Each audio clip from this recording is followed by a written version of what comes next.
off to Swansea, going to Singleton Park to see the Escape Festival build, or the Escape into the Park site build. Just going to get some footage of that for the documentary, and also for probably the weekly this week. Just see what's good with that, really. Everybody wants a bit of content for Singleton so that we can upload it, obviously, and just show you guys what's going on with the festival. I think there was a lot of discussion about whether this will happen or not, because the people that we took the IP over from ended up releasing an event, and then it never went forward for numerous reasons, and we actually ended up having to refund them all after purchasing the IP. So yeah, they've had to do a lot of brand correction, or damage control, certainly, from kind of the reputation of the brand in the last few years. We're doing something we've never done before, really, which is pretty cool. Obviously, we used to always just do a stretch tent for VIP, but what we're trying to do this time, so we made a teepee where it's going to have bars, seating and stuff like that inside, but then we're putting together a little secret garden. Laura's little motivation, she's put it all together, but it's going to have a little DJ pop up at the back, and seating, and obviously it's quite colourful.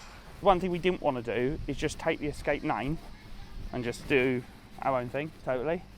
We wanted to kind of go, because Escape's obviously been 11 years ago, we wanted to kind of have the we wanted to keep in touch with kind of the sound that it was back then, but then also bring in a bit more modern sound to kind of attract the students, which is our normal demographic. So it's a nice mix, to be honest. Well, one thing about this site, we see the inclines and everything, we've had to kind of change things up a little bit on the fly because it's so uneven.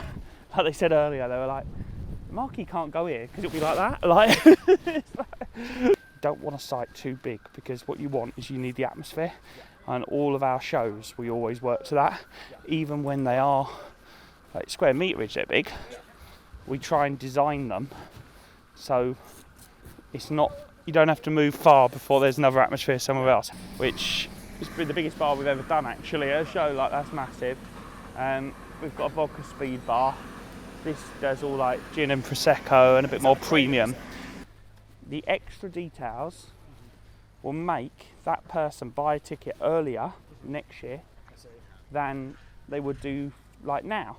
So suddenly the cost of acquiring the customer is considerably less, and ultimately they have a really good experience. They go home talking about, and that sounds stupid, but having over the odds on toilets, having too many, not too many, but having more bars, they go home and say, oh, I've got a drink really quick. Toilets had a cute little bit, but nothing major. It's all positive. Right, fuck, that's Laura now. Gotta go.